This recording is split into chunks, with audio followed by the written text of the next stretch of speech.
Hola, bienvenidos a Farmamel y bienvenidos a este webinar sobre la campaña de ampliación que Farmamel está desarrollando en Capitalcel, plataforma regulada por la Comisión Nacional del Mercado de Valores y en la cual pretendemos optar al capital suficiente para desarrollar el ensayo clínico fase 3 del inyectable de melatonina para tratar la sepsis. Y para ello, hoy hablaremos de melatonina con tres primeras espadas en el ámbito de la melatonina y en cuanto a la investigación se refiere. Hoy contamos con la intervención del doctor Daniel Cardinali. El doctor Daniel Cardinali es catedrático de Fisiología de la Universidad Católica de Buenos Aires, ha sido el vicerrector de Investigación e Innovación y además ha sido profesor emérito y asesor del Centro Nacional de Investigación. A su vez nos acompañan la doctora Yermena Escames, catedrática de Fisiología de la Universidad de Granada, cofundadora de Farmamel y directora científica, y el doctor Darío Acuña, catedrático de Fisiología de la Universidad de Granada, cofundador de Farmamel y director científico. Tenemos, como he dicho, tres primeras espadas en el ámbito de la investigación de la melatonina y por ello hoy vamos a ver qué es lo que hace esta molécula y qué son las principales potencialidades de esta maravillosa molécula que está dando mucho que hablar y que seguirá dando que hablar. Así que sin más, le paso la palabra a la doctora Yermena Escames. Muchas gracias, Ramón. Bueno, tengo que decir que es un auténtico placer tener hoy con nosotros al profesor Daniel Cardinali. Lo conocemos desde hace muchos años. Yo tengo que decir que, aparte de ser un experto a nivel mundial de melatonina, es un gran amigo y ya le comentaba hace un rato que tenemos muchas ganas de ir a Buenos Aires, Daniel, a verte, no solo a hablar de melatonina, por supuesto, y a pasar un buen rato contigo.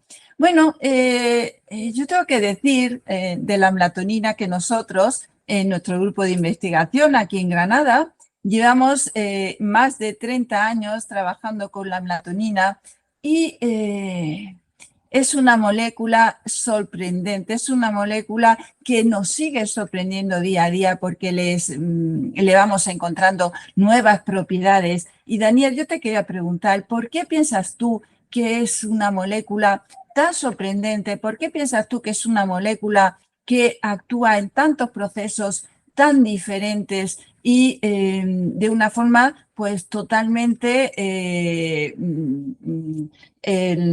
diferente, ¿no? A cómo lo pueden hacer pues, los antioxidantes clásicos, los cronobióticos clásicos? Entonces, ¿tú qué opinas? Bien, bueno, es un gusto estar con ustedes realmente una vez más, aprovechando estas innovaciones tecnológicas. Vos fijabas 30 años de trabajo. Bueno, yo voy a irme 20 años más atrás.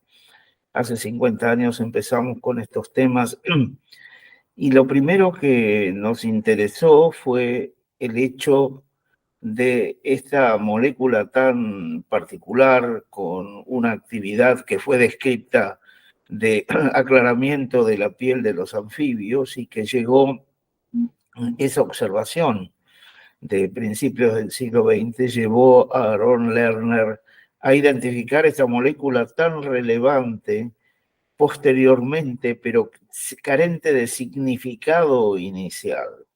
La melatonina extraída de la glándula pineal con muchísima dificultad demostró tener una potencia muy grande en la piel de los anfibios. Y Lerner, que era un dermatólogo, se frustró bastante al ver que no actuaba sobre el color de la piel de las personas. Él estaba interesado en el vitiligo, justamente, ¿no? Y abandonó un poco esa idea, abandonó la molécula, diríamos, la dejó allí como pendiente. Estoy hablando de los comienzos de la década del 60, pero hizo una observación inicial interesante, que la melatonina le producía sueño cuando lo ingería. Y desde el primer momento apareció este vínculo de la melatonina con el sueño, que lo llevó luego, en los 90, a ser introducida como un hipnótico con un inconveniente serio para los que trabajábamos en esto, que como era una molécula natural, no podía ser patentada. Entonces el interés de la industria farmacéutica no era muy grande, yo diría era nulo.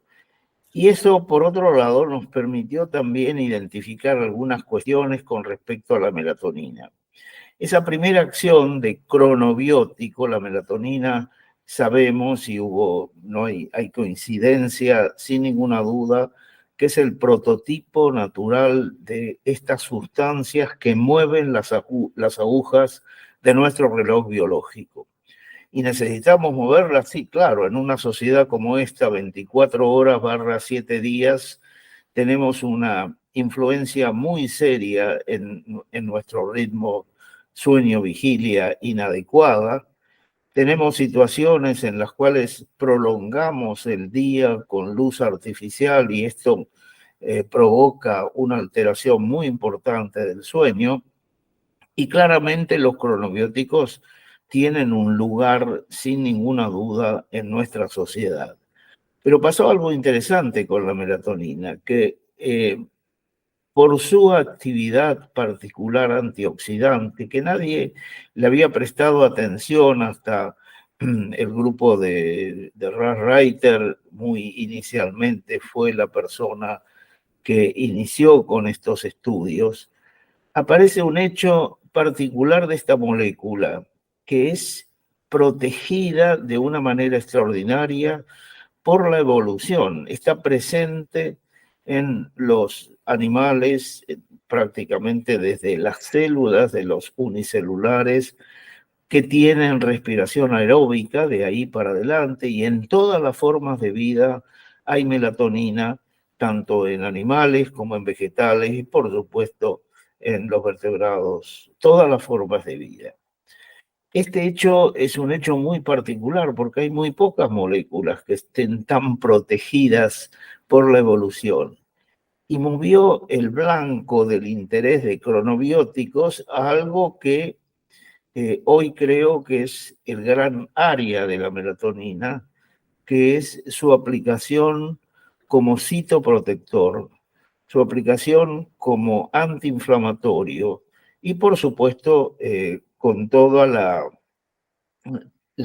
rodeada por sus efectos antioxidantes, etc. Entonces, acá viene un problema muy serio. La melatonina sirve para todo, ¿no? En realidad no sirve para todo. Sirve para aquellos procesos de inflamación subclínica, de inflamación crónica, que casualmente están en la base de prácticamente toda la patología crónica que el médico enfrenta, la enfermedad cardiovascular, la enfermedad neurodegenerativa, la enfermedad metabólica.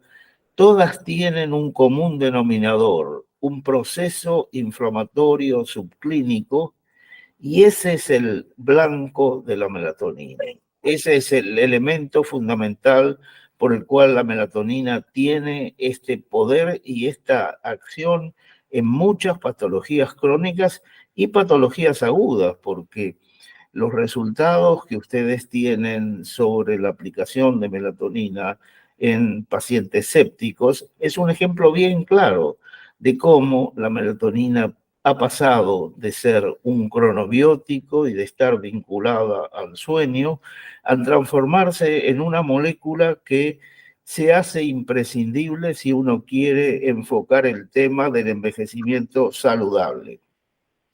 Y no me quiero extender mucho más. La melatonina es entonces un cronobiótico citoprotector y no podemos desvincular una cosa de la otra, y esto le da muchísima utilidad en varios aspectos de la patología aguda y crónica.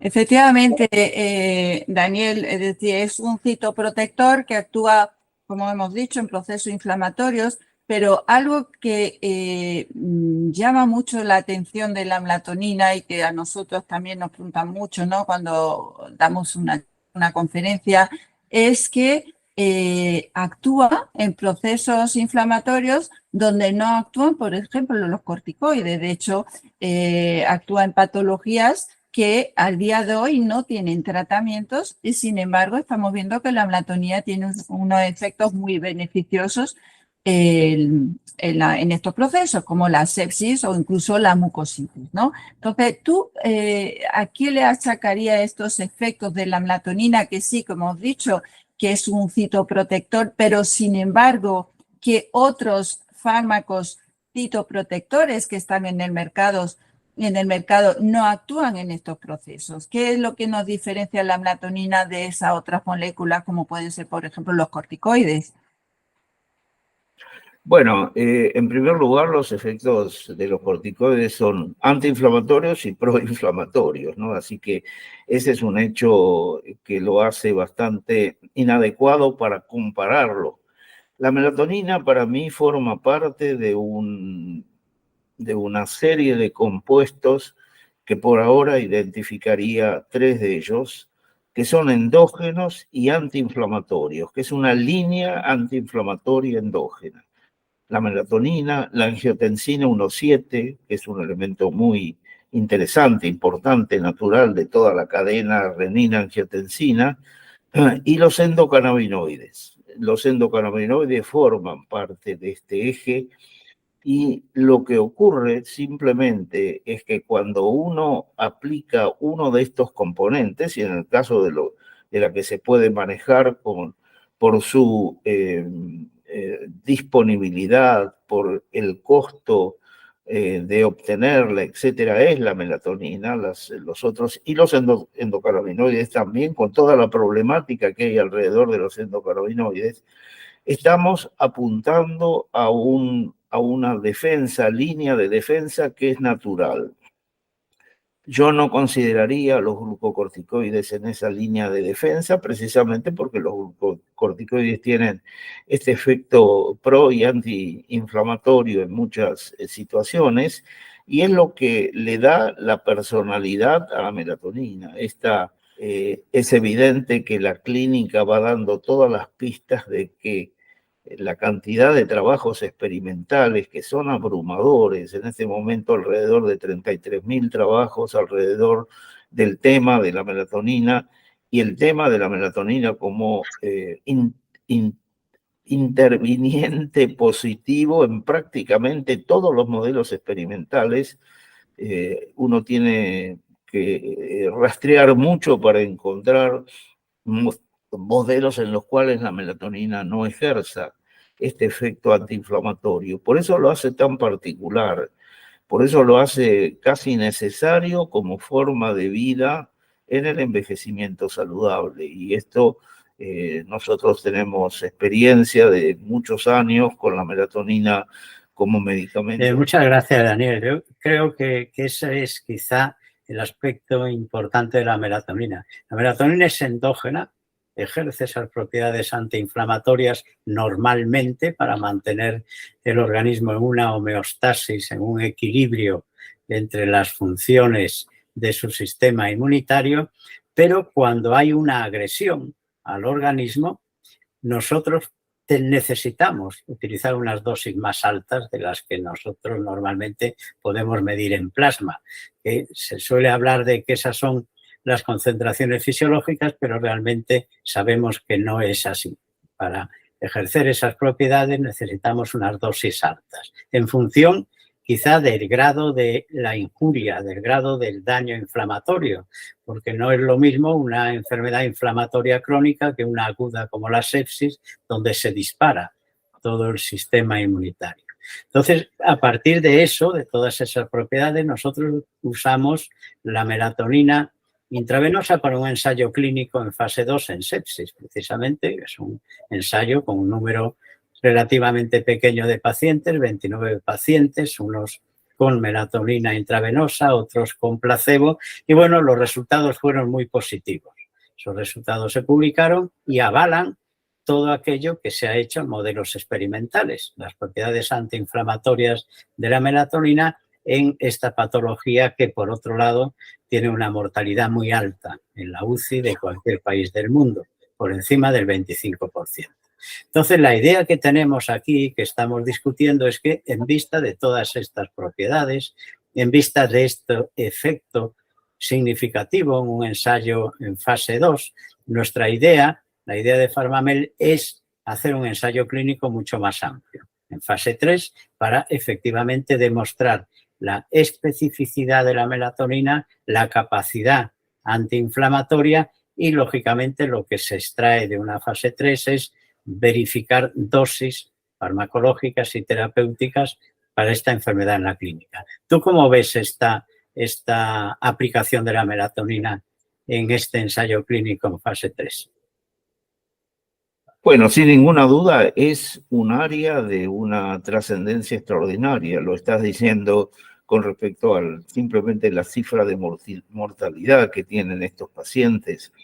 La melatonina en la terapia intensiva tiene, y eso ustedes lo saben muy bien, además del mecanismo antiinflamatorio, hay efectos muy importantes de control del delirio, por ejemplo, que es un elemento muy frecuente en el paciente en terapia intensiva. Sí, indudablemente. Muchísimas gracias, Daniel, porque yo creo que todo esto demostrará, primero, que la melatonina es muy efectiva en estos procesos patológicos tan graves y, segundo, que para ser efectiva necesita unas dosis altas. Indudablemente, eso es fundamental para tener en cuenta desde el punto de vista clínico el uso terapéutico de la melatonina.